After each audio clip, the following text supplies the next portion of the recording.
It was an ordinary Thursday morning, or so I thought. As usual, I was rushing through my morning routine, scrambling to get the kids out the door for school while juggling a conference call. But something was different today, a strange feeling I couldn't quite place. I didn't even have a chance to put my phone away before it buzzed with a notification. Not a text or email, but a location ping from the tracking app One had discreetly installed on Claire's phone. She didn't know I'd done it. I justified it to myself as a harmless precaution, just to ease the nagging doubts that had been building in the back of my mind for months. But when the notification showed she was parked at the Skylark Motel on the edge of town, my stomach twisted. There was no reason for her to be there at AM on a workday. I took a deep breath, shoving the uneasy thoughts down, and told myself there had to be a logical explanation. Maybe she had car trouble and had pulled over. Maybe she was just grabbing breakfast nearby before a meeting. Or maybe I was just losing my mind. But as I drove to work that morning, the doubts grew louder. Memories flooded back, little things I'd noticed but hadn't wanted to see. She'd been dressing up more, laughing harder at texts she claimed weren't work stuff, and slipping away on weekends for business trips that never seemed to make sense. I'd wanted to ignore it, convince myself it was just my imagination. But the more I thought about it, the more I couldn't shake the feeling that I was being played for a fool. Later that day, I couldn't focus on a single thing at the office. My hands were shaky, my mind a blur. I knew I couldn't keep this up. I had to know the truth. So I made up my mind to leave work early and go check the motel myself. I wasn't going to jump to conclusions without evidence. Whatever I found, I needed to see it with my own eyes. I parked a few blocks away and walked toward the Skylark, trying to keep my nerves under control. When I got close, I saw her car, right where the tracking app said it would be, and my chest tightened. I scanned the rows of rooms, not even sure what I was looking for, until I spotted her stepping out of a room with him. I couldn't see his face, but I could see enough to know it was over.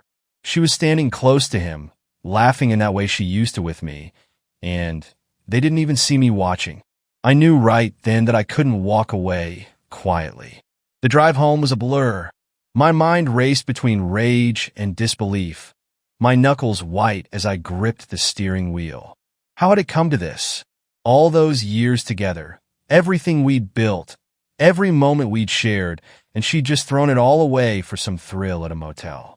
I felt the blood drain from my face as I replayed the image of them together, her laughing like she didn't have a care in the world. When I got home, the house felt cold and hollow. I sat at the kitchen table, staring blankly at the family photos hanging on the wall, wondering how long she'd been living this double life. My first instinct was to confront her right then and there, to tell her I knew, demand an explanation, make her squirm. But as the minutes ticked by, a different thought crept in, one that steadied me and made me feel something I hadn't felt since this whole thing started. Control. No, confronting her wasn't the answer. Not yet. She was living a lie, but now, for the first time, I had the upper hand. I'd keep quiet, let her think she'd pulled one over on me, and when she least expected it, I'd make her feel every ounce of pain she'd put me through. That evening, Claire walked through the door as if it were any other day, calling out a cheerful hello, like she hadn't just crushed the life out of our marriage a few hours earlier. She strolled into the kitchen, still wearing that fake smile, and leaned in to kiss me. The smell of her perfume turned my stomach. I forced myself to act normal, pulling away casually and muttering something about a rough day at work. "Oh, honey, you should take it easy," she said, her voice dripping with sweetness. "Maybe we could go out this weekend? Have some time just for us." I nearly laughed at the irony. The gall she had to play the doting wife after what I'd just seen. I could feel the anger rising in my chest, but I kept it locked down, managing a nod and a weak smile. "Yeah, maybe," I replied, not even looking at her. The thought of her face made my skin crawl. That night, as I lay in bed beside her, listening to her breathing as she drifted off, I started forming a plan. She thought I was clueless, blind to her betrayal. Well, she was about to learn the hard way. I was going to hit her where it hurt the most, our life, her reputation, everything she thought was secure. If she wanted to tear our marriage apart, I'd make sure she'd regret every second of. And she wouldn't see it coming. The following days passed in a surreal haze. I'd perfected the act, pretending to be the same easygoing husband she'd known for years, smiling when she smiled, nodding in agreement when she prattled on about her day. Inside, I was boiling, but I was biding my time, savoring the knowledge that her lies were piling up, one on top of the other, with her thinking I was none the wiser. In the meantime, I started gathering evidence. It wasn't enough to know she was cheating. I needed proof. Proof I could use, proof that would make sure she couldn't talk her way out of it. I knew if I confronted her too soon, she'd just deny it, turn it around on me, make me the villain somehow. That's what people like her did. They twisted the truth until you were left questioning your own sanity. So one morning while she was in the shower, I took her phone from her purse and slipped it into my jacket pocket. I told her I was running out to get coffee, and she didn't suspect a thing. She never even glanced at her bag as I left. I drove to a nearby parking lot, unlocked her phone. She'd used our son's birthday as the passcode, thinking it was so sentimental, and braced myself for what I'd find. It didn't take long. The text messages were right there just as I'd suspected. Messages back and forth between her and some guy named M. She hadn't even tried to hide it, hadn't bothered to use a fake name or delete the messages. They were all there, and every single one was like a knife to the gut. Last night was amazing. Can't wait to see you again. You're so much better than anything I have at home. Let's make this our little secret, baby. I sat there, staring at the screen, feeling my heartbeat pounding in my temples. Every word felt like it was mocking me, reminding me of how little I'd meant to her.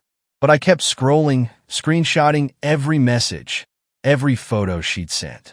I needed every scrap of evidence. When I got home, I played it cool, dropping her phone back in her purse as if nothing had happened. She came downstairs, kissed me on the cheek, and poured herself a cup of coffee. The same coffee I'd supposedly gone out to get. But of course she didn't notice, didn't connect the dots.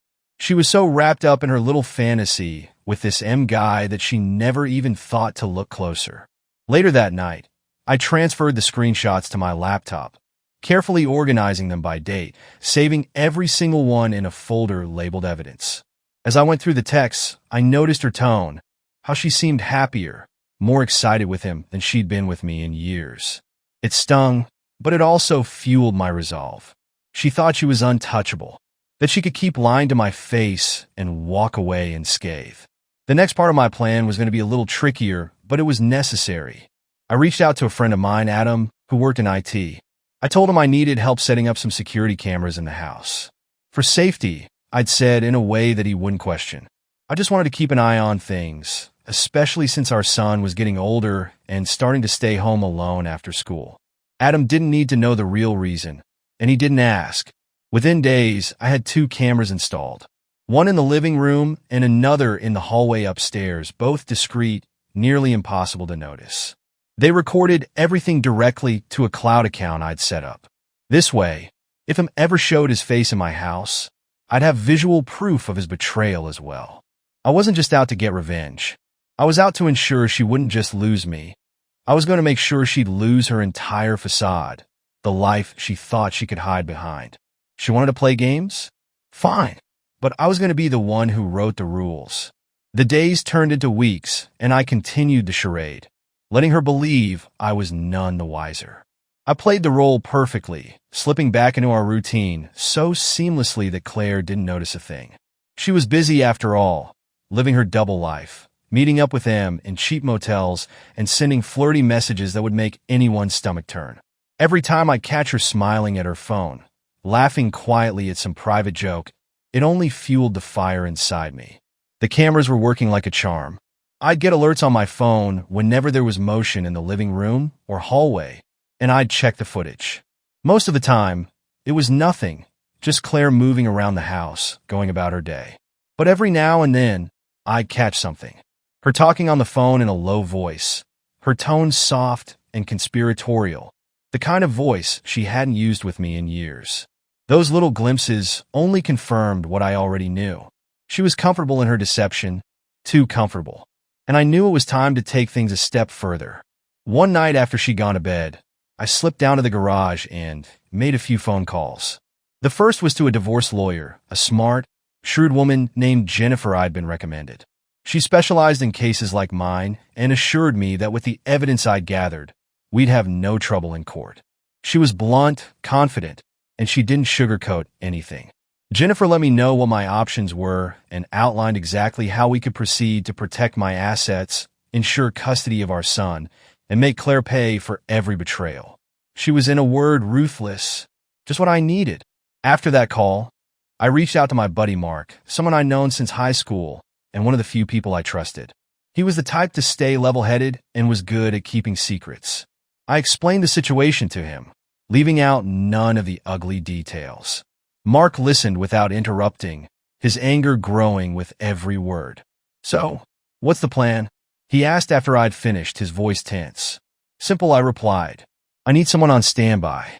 When the time comes, I want you there with me.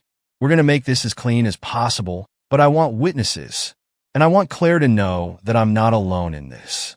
Mark agreed without hesitation. He assured me he'd be ready, no questions asked. I could count on him, and that was exactly what I needed. A few days later, I put the final piece of the plan in place. It was almost poetic, really. I started bringing a few things home from work. Important documents, valuables, things that Claire wouldn't pay much attention to. Little by little, I was preparing, moving things into a safe deposit box I'd set up in my name only. I was cleaning house without leaving a trace. I even found myself enjoying our conversations again, almost as if nothing was wrong. There was a twisted satisfaction in knowing that I was ahead of her, that every time she lied to me, I was watching her dig herself deeper into a hole she couldn't climb out of. The breaking point came one Saturday afternoon. I told Claire I'd be out for a few hours, that I was going to grab a drink with Mark. She barely looked up from her phone as I left, waving me off like I was nothing more than background noise. I knew where she'd be going the second I walked out the door. Sure enough, the cameras caught her heading out less than half an hour later, dressed up in a way she hadn't bothered to do for me in years.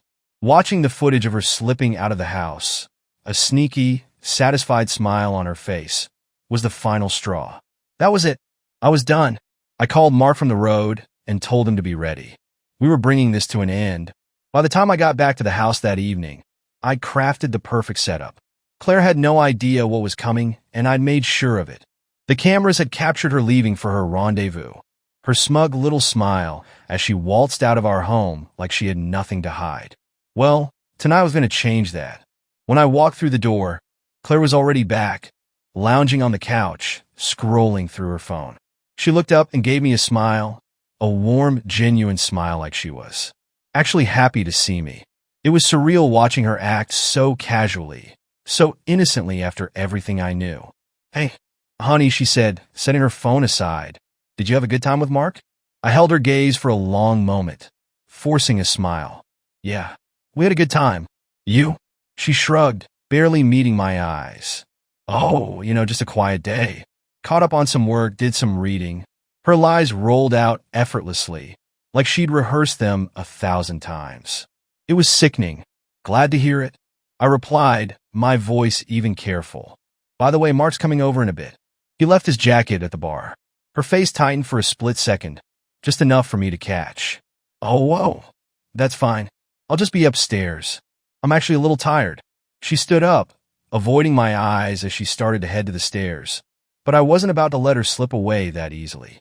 "Actually, Claire," I said, stopping her in her tracks, "I'd like you to stay. I have something I need to show you." She turned slowly, her eyes narrowing. "What's this about, Dexter?" "Just take a seat," I said, my voice colder than I'd intended. I motioned to the couch, and reluctantly, she sat down, her eyes flicking between me and the door like she was looking for an escape. She didn't know what was coming, but she could feel the shift in the air. I pulled out my phone and cast a video from the living room camera to the TV. It was footage from earlier that day, showing her leaving the house, dressed to impress, heading off to see her lover.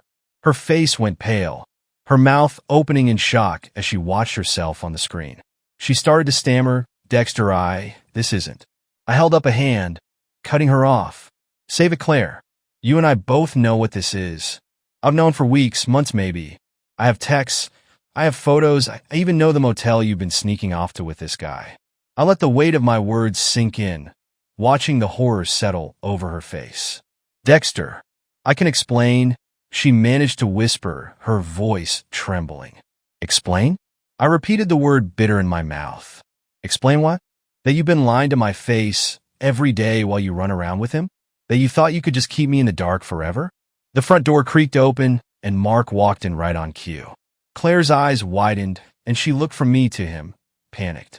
She'd always liked Mark, trusted him, and now he was here to witness her unraveling. Mark didn't say a word, just stood there, arms crossed, watching her with a look of disgust that matched my own. I took a step toward her, keeping my voice low, cold. Here's how this is going to go, Claire. I'm done with you. I'm filing for divorce, and I'm going to make sure everyone knows exactly who you are. I've already spoken to a lawyer. I have everything lined up. By the time we're done, you're going to lose everything you thought you had. Dexter, please, she choked, tears welling in her eyes. Don't do this. We can fix it. We can try therapy, or... I cut her off, unable to hold back the contempt in my voice. Therapy? You honestly think you can patch this up? You shattered my trust, Claire. You broke our family. And now you're going to live with the consequences. For a moment, she sat there, stunned, processing the fact that this was real, that her lies had finally caught up with her. She opened her mouth, maybe to beg, maybe to lash out, but I didn't care. I'd said what I needed to say. Mark, could you make sure she leaves by tomorrow morning? I asked, my voice calm. He nodded, his face hard. Absolutely. I'll stay as long as you need, man. I turned back to Claire one last time, barely recognizing the woman sitting on my couch, eyes full of regret and desperation. She thought she could have it all. A husband, a lover, a life of deceit without consequence. But tonight, I'd shown her exactly how wrong she was. Without another word, I walked upstairs, leaving her there to face the ruins of the life she'd torn apart. I woke up the next morning to an empty house. Claire's things were gone, and so was she. Mark had kept his word, staying late into the night to make sure she didn't try to talk her way back in. She had no choice but to leave, and as I stood in the silence of our home, I felt a strange mix of relief and emptiness. I'd wanted this. Wanted her gone. Wanted her to pay for every lie she'd told. But now that she was actually gone, the weight of everything hit me in full. The first thing I did was call my lawyer Jennifer to get the ball rolling on the divorce. She was prepared as we discussed every detail, every piece of evidence I had against her. Claire would try to negotiate, probably beg for some kind of settlement, but Jennifer assured me we had a solid case. Between the evidence of her affair, the blatant disregard for our marriage, and the fact that I was now the primary caregiver for our son, she wouldn't be walking away with much. As I worked through the legalities with Jennifer, I started putting the house back together. It was cathartic in a way, removing any trace of her from our space, reclaiming the life she tried to ruin. I packed up her photos, her clothes, every little trinket that reminded me of her. I didn't want a single reminder of what we'd had because it was tainted, every memory twisted by the lies and betrayal. Our son Aaron was staying with my parents while I sorted things out. I wanted him back as soon as possible. Wanted to rebuild our home without the shadows she'd cast over it. When I called my parents to update them, they didn't push me for details, but I could sense their relief. They'd suspected something was off, though they'd never said it outright. They just wanted me to be okay, to move forward for Aaron's sake. The day Claire was officially served with divorce papers, I got a text from her.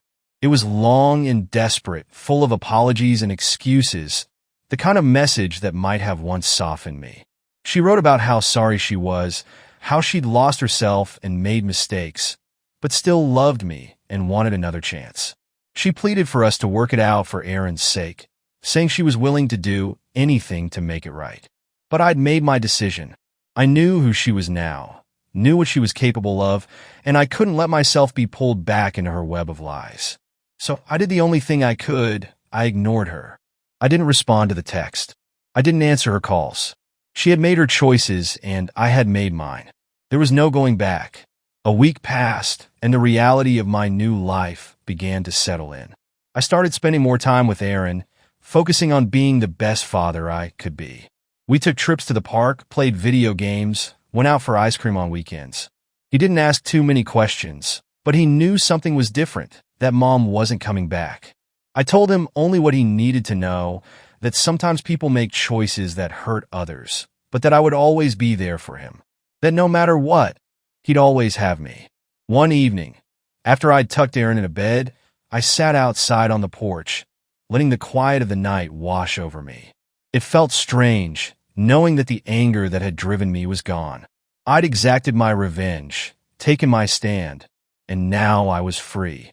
But that freedom came with a sense of loss too. A part of my life had ended, a part I'd once cherished. But as I sat there watching the stars, I felt something I hadn't felt in a long time: peace. In the months that followed, I focused on rebuilding. I threw myself into work, spent time with friends I'd neglected, and started finding myself again. The divorce went through faster than I'd expected. And with Jennifer's skill, I managed to get full custody of Aaron and the house. Claire was left with little, just as she deserved. And after the papers were signed, she stopped reaching out. I figured she'd moved on, just as I was finally doing. One afternoon, as I was picking Aaron up from school, I ran into an old friend, Melissa. We'd known each other for years, but life had pulled us in different directions. She was kind down to earth, and she didn't pry. Over coffee, she let me talk when I wanted to and didn't push for details. It was nice being with someone who didn't have hidden motives or secrets.